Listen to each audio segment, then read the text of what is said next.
Welcome to Big Blend Radio's Art Show, featuring Victoria Chick, a contemporary figurative artist and early 19th and 20th century print collector.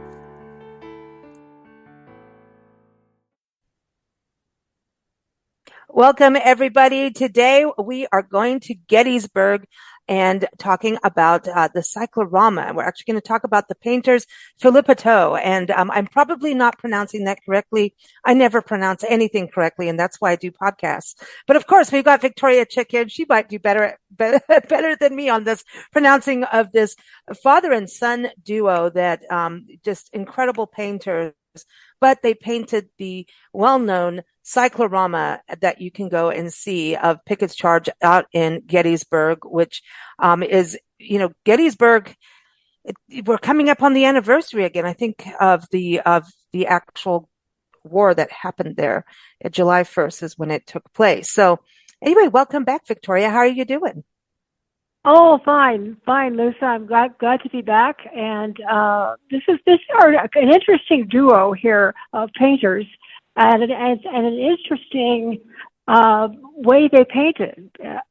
We don't have anybody painting dioramas today, I don't believe, at least not in this country, because they have been kind of usurped by film productions where you kind of are given a sense of being in the movie, just like these guys try to put you in the picture, so to speak, in the cyclorama, or it's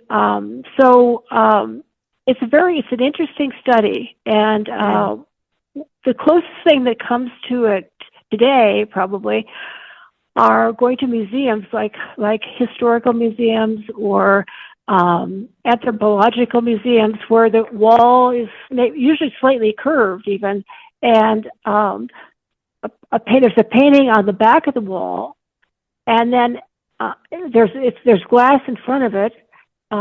Probably there's about maybe 20 feet between the glass and the back wall, and in front of that back wall, which has a landscape on it usually, and there'll be real objects in the foreground. So you feel your sense of space is expanded, and you feel you're really looking at an actual place rather than a flat painting. So anyway, it was an interesting concept, and real worth looking at today.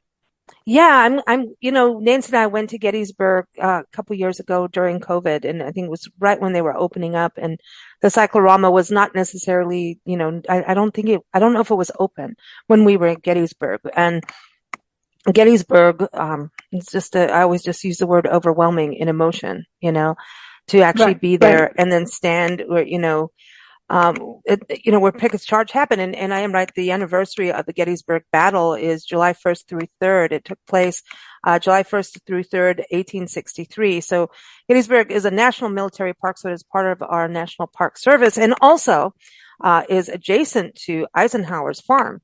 And I want to go live on that farm. I'm just saying, I know it's got nothing to do with anything, but I love that farm. And if the National Park Service wants to give it to me, I'll take it.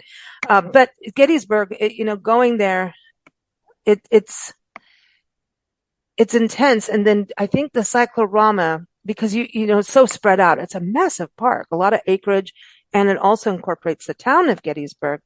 And that's a charming, it's like going to Tombstone in a way. You know what I mean? It's very charming, very historic. Right. And you got to think these families and descendants of families lived in Gettysburg during the battle, their family, their ancestors did. And so, people's properties, talk about getting haunted, their properties go through where the battle was fought. So it's pretty unique to be in that kind of setting. And then, of course, you've got all the graveyards in the cemetery area, and you've got what really got us was all the unmarked graves, right? Not knowing who those soldiers were. So it's really deep. But the Cyclorama, to me, is really important because you can stand out there and it's pastoral beauty. There's, woods, and it's just gorgeous, right? But then you have all the monuments, and then you have the graves. But this is what lets you understand what actually took place. And so the way they did it as a cyclorama, which is different than a diorama, right? A diorama is different than what we have in the museums. Like you're saying, now everything's getting digitized too. Yes, yes, So, yes, which is cool. There's some cool things with it, but I think this cyclorama gives you that feeling of being in the middle of it and yes, understanding the bloodshed, quite frankly, of it, you know? right. Yep. Yeah, it is amazing. We have a diorama artist here in Silver City, Oh and yeah, you do. she works for museums all over the country, or has worked for museums all over the country. So I do know how interesting they are. Many of the history museums I've been to use dioramas. But the cyclorama was like a completely round, and it was first popularized in Europe. And some guy from Chicago found out about the Philippoteaux family, and had them come to America because he wanted to have their skills and their reputation and in building cycloramas. And so the Henri Philip was the father. Paul Philippoteaux was his son. They were world famous, and then they came to the United States. They did a cyclorama depicting one of the battles at Gettysburg, and they have there was a Pickett's charge up Cemetery Ridge, which is a very bloody battle because the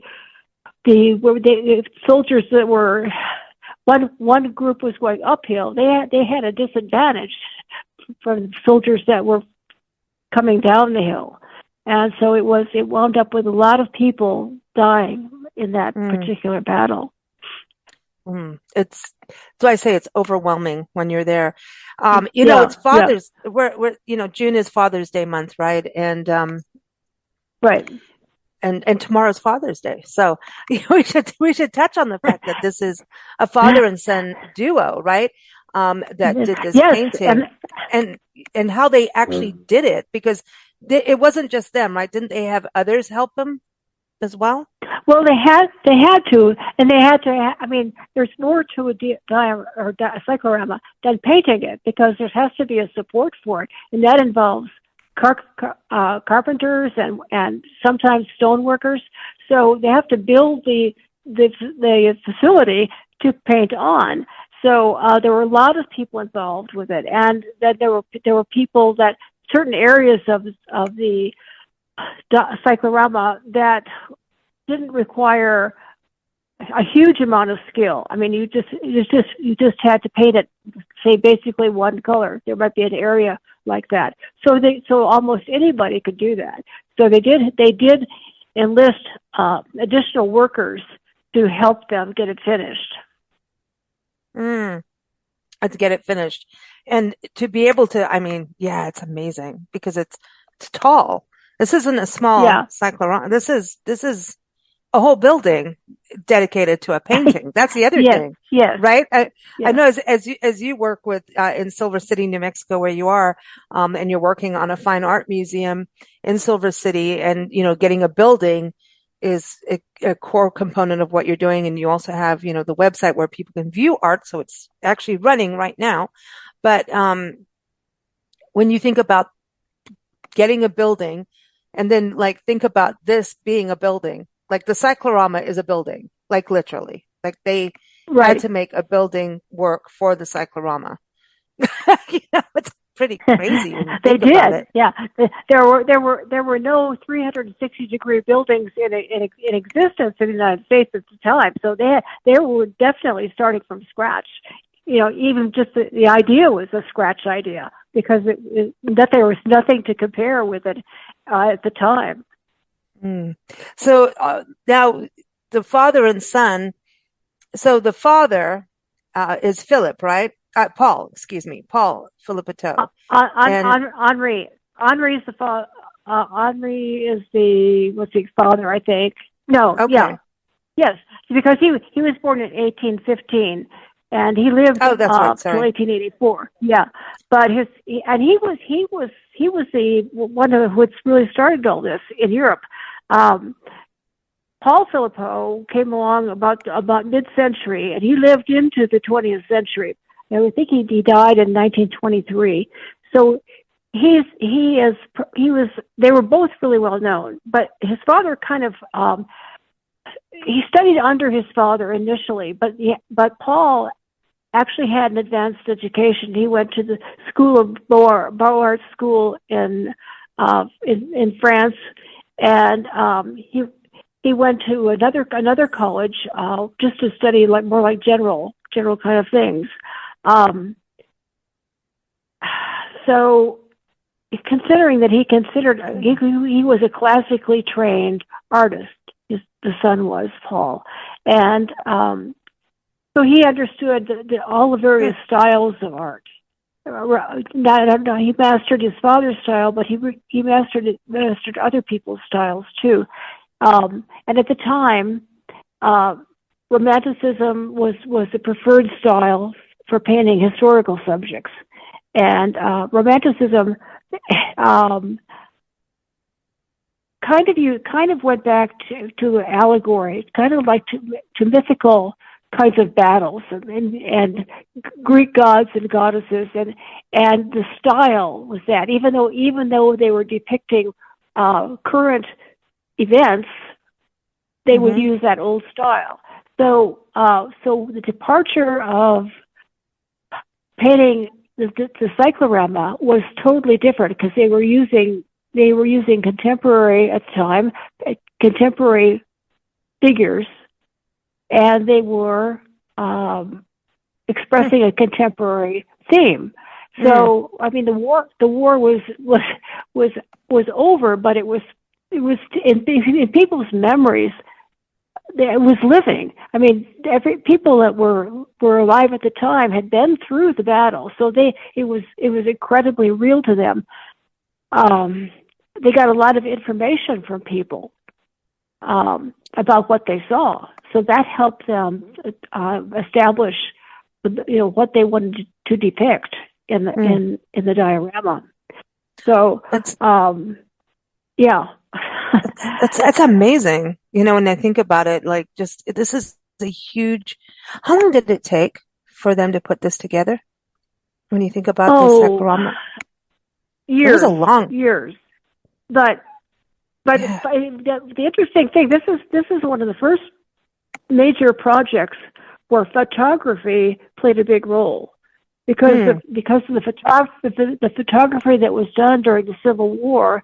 They did have an idea, and they projected some of these photographs so that they could put them together in a logical way, so that as you went around the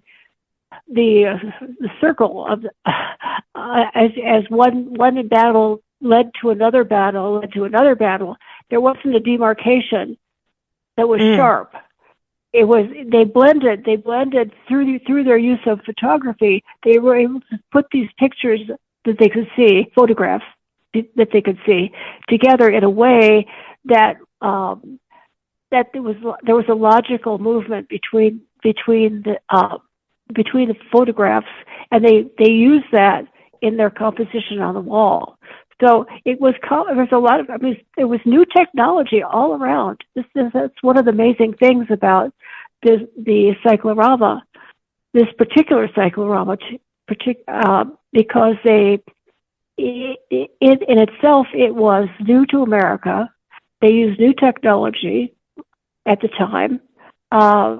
It wasn't just a painting. They had to incorporate architecture in their concept of what they were doing. It was an amazing achievement. And of course, what we see today is not what they did originally, because this cyclorama has been, I guess there's probably been at least 5 iterations of the same cyclorama. Because the paintings have been preserved through all these iterations of over the years. But what you see right now is like a new, every time they changed it, the building was new. And also at the time that they did it, it was so such a wonder to everybody that it existed, that they moved it to different places because so many people wanted to see it, and so they would move it to several different locations, so to expand the opportunity for people to take a look. That's insane. That's insane. Yeah. I mean, when you talk about the photography too, and I know we've talked about this before, and the Cyclorama to me also reminds me of like what we've seen in IMAX theaters and stuff like that. And Nancy and I saw this kind of thing in video, the video version. So like the photography and the painting working together. But now I think it's gone into, digital arts are using this kind of thing. So when you're, in Epcot centers, when we first experienced it, and this was like almost 30 years ago, oh boy. Oh, wow. Right. We're getting older. But we went in, and Nancy and I had a field day in Epcot Center. We never got to any of the science stuff. We just went from country to country, having a drink and something to eat in each country that they had in this place. And finally, we were happy girls. We had a good time, and I don't know, we ended up with a moose, each of us, a stuffed moose when we walked out. And it was when we got to Canada, and you got in, and they had it was like a cyclorama, but it was a video about Canada, and you had the Mounties. They had the Mounties, and you're looking up, and eventually I just sat down. I was like, it was so, I'd never seen anything like this. It was wild back then, and it was like the horses are coming over you, but you felt like right in the middle of it. So it was the closest thing to me at the time of what a cyclorama was, but I don't know why we ended up with a stuffed moose each, but we did take them to a moose lodge and let them out. We did. The Elks Lodge, anyway, sorry. Seriously, we did it. But that videography, and you think about how they were able to do that to me had to have come from doing cycloramas, dioramas, and understanding, because it is a 3D experience in a weird way, Right. Yes. Yes. They are all, I mean, from the earliest to the most wonderful digital animated productions. They all strive to make you feel like you're part of what you're seeing, and it's amazing that they were able to do this. I mean, we get used to going to movies now and having that experience, but when the early ones were done, I mean, that was an illusion that was so real that people actually were sometimes warned that about it. Don't, if you're pregnant women, etc. better watch themselves going in, because the experience might be just too shocking. Wow, it was so real. Yeah. So anyway, most people really loved it. Really loved it. To me, it's fascinating. And then I just even like the relationship of a father and son working together, like Nancy and I, it's a cool thing, and being, influenced by each other, because it sounds like their relationship, they both influenced each other, even though the son, Paul, he studied with others, not just his dad, right? So he had other influences, but I think he also influenced his dad by what he learned from others, I think, between the two of them. Oh yeah, I mean, I'm sure as adults, the influences went back and forth, and they appreciated each other. Obviously, I mean, they worked together almost all their lives. Wow. So that in itself is an accomplishment, but the national, I think some of these cycloramas, like one of the versions, which the painting was actually cut up and was given to an Indian reservation. I think it actually went to Denver, and was cut up, and then it was given to the Indians to make tents out of. So What? they had the Indian tents then they had part of the battle on their tent. They probably didn't know the history of it, but I thought that was an interesting a version of Yeah. what happened to what, because people, it seems like it was like, we revere paintings today. We take care of them. We put them in museums, but these were seen more of as spectacles, and a spectacle had different value. I mean, people loved the spectacles, but after the spectacle was over, after they'd seen it, they weren't interested in what happened to it. They weren't interested in preservation. So many of them. So there's one of the versions, nobody knows what happened to that, and then a late version was they exhibited it in Boston, and then it moved it to the Gettysburg Military Park. And they were going to build a special building to commemorate the end of the Civil War. But that building was very shoddily constructed. It didn't have any heat. It leaked. So the painting that he did was deteriorating badly in that building. So then that was lasted from 1942. Then it went through restoration. Then the Park Service moved it to the Gettysburg Visitor Center, and they had a building, and it was designed by this really well-known architect named Richard Neutra, and it was there till 2005. Maybe that's when you saw. But anyway, something else happened then, and they moved it to a different facilities, and I understand that is where it is today. Wow. At the Gettysburg Museum and Visitor Center. But yeah, it is there at the military park.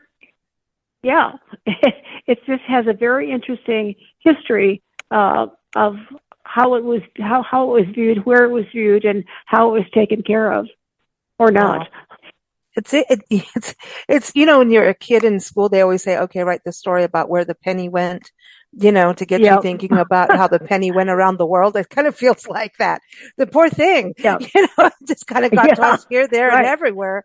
I mean, that's pretty incredible, when you think about that.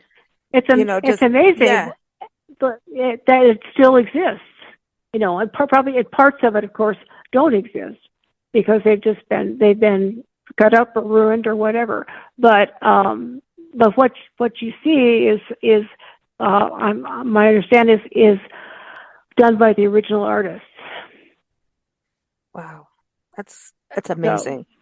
It's amazing, and to care for it too. I mean, when you have something that old as a painting, right? There's always care that has to happen, and obviously they have to bring in experts for that, right? Not you don't go in there and just take a washcloth and wipe it down. You don't dust it that way. Don't do that. Victoria will come yelling at you. But right, you have to. There's specific ways to clean it and restore it, right? Because there's people who just do that as a career, restore art. Right. Yeah, and it's a really painstaking process. Most of the time, as they do it, they're looking through a magnifying glass, because they're working on one tiny section at a time. So large museums have people that do conservation work in art, but conserving something the size of this it must be mind-boggling. I can't imagine working on something that's that large in that much minute technical work of restoration. I would be like paranoid. Like, I don't know if I could, I'd be like looking at, here's this father and son did this huge thing with, the history of this cyclorama, and then you get to go in and be the person who cleans it and restores it and conserves it and all of that. I mean, I no, I mean, I know you Yeah. are It, trained for all well, of this, but the pressure of what if, yeah, mm-mm. I listened to a lady who is a conservator, and she described the process, but she described how tense a project it is for her anyway, and how she studies and studies and studies the place that she has to do, and studies the develops the paint to do it with, which is another thing in itself. Wow. But once she has she's looking through a magnifying glass, and she's got this little tiny spot, and she says, I stop literally, I stop breathing when I make the final move to fix something. And she lifts her brush up, and she says, then I can breathe again. But she said it's very, very tense. There's a tenseness to the work Yeah. that she described. And I mean, it's easy to believe. It's easy for me to believe that. I would think so. And I understand that not breathing, there's times, when you're so in depth in something and so focused, you can actually forget to breathe. It does Yeah. occur. Oh, yeah. Yeah. I mean, Yeah. you do. I mean, Yeah. I know you've got to experience that even when you're painting, like you're so Yeah. absorbed into it that you forget to breathe, which is amazing, isn't it? But I think that's when you're doing your best work, when things like that happen, you're so Right. consumed, and it's a positive thing, but yeah, I would be very like I would hate to be the one who made the oops, sorry, I had a bad day. You're not allowed to have a bad Yeah. day, right? Like pilots are not allowed to have a bad day. Um, yeah, you're not allowed to have a bad day when you're working with, those famous paintings. I mean, even like if who's taking care of the Mona Lisa? Like I would get sweaty palms. I would, Yeah. and Yeah. like, oops, this dropped. Oops. No, you can't have a oops. That would no. Or Uh-uh. you've got the jerk that throws Oh, tomato don't soup start on a me. painting. Yeah. and And I don't, and then now it has to be cleaned.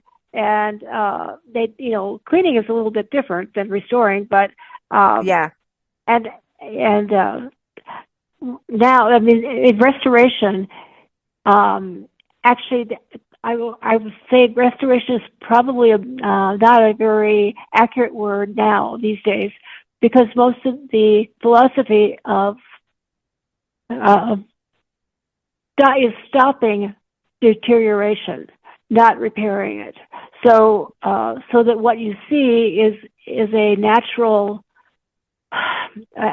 product of just age and where it's been kept. So they try to keep it from deteriorating more if it's in a museum. And so they really prefer the word conservation to restoration.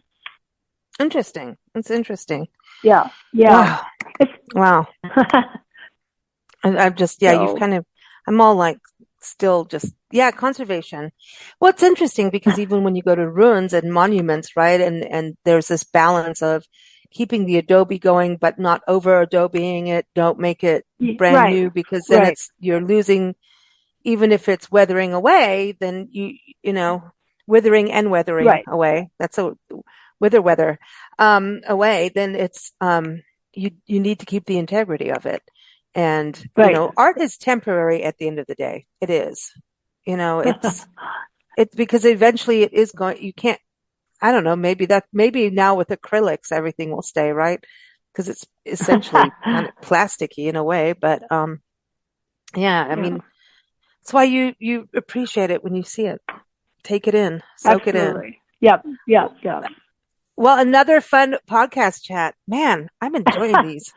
I always get into what's going on with art. So next month, everyone, We have a new podcast starting in July, a new podcast channel calling it's called Across America. We're going to do Wine Across America, and Victoria is going to be one of our launching shows of it as well.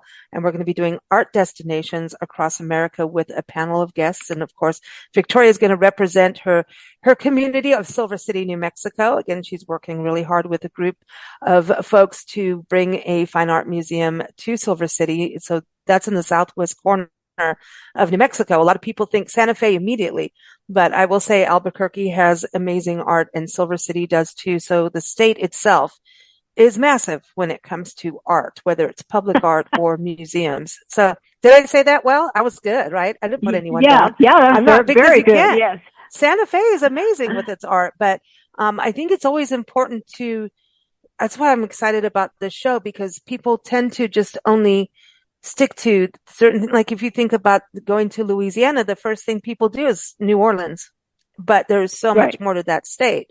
So that's the thing about this show is all across America is to look at the different aspects and how like art destinations will be different as you go across the country, in which Nancy and I know for sure.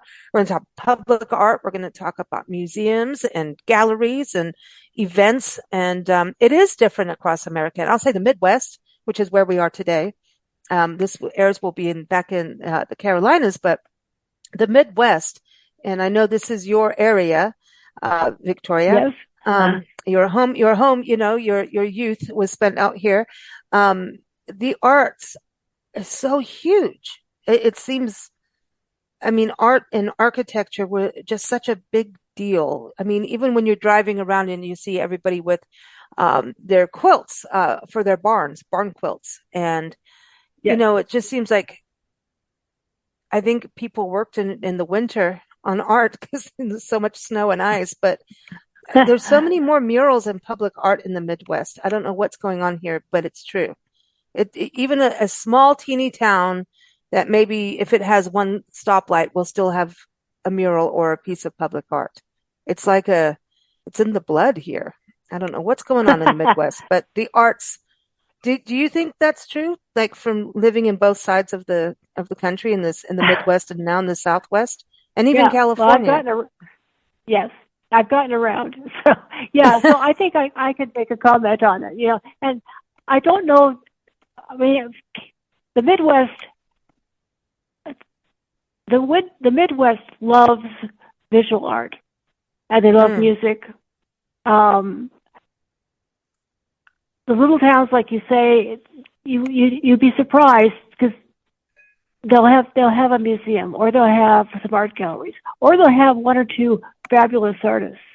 Sometimes I think murals are relatively recent. And when I say recent, I mean like in the last 40 years, 30 or 40 years. Murals have really grown as an outlet for art, and on buildings, exterior murals that display the pride of towns in their community. And I'm not sure why that is the phenomenon. There didn't used to be murals 100 years ago. People had other things to do, but it is important. And also public art of all kinds, sculptures on medians. You see it, and you see it all over the country, from small town Midwest features to the coast, either coast. The art speaks to people, and it's important that when we think about Europe,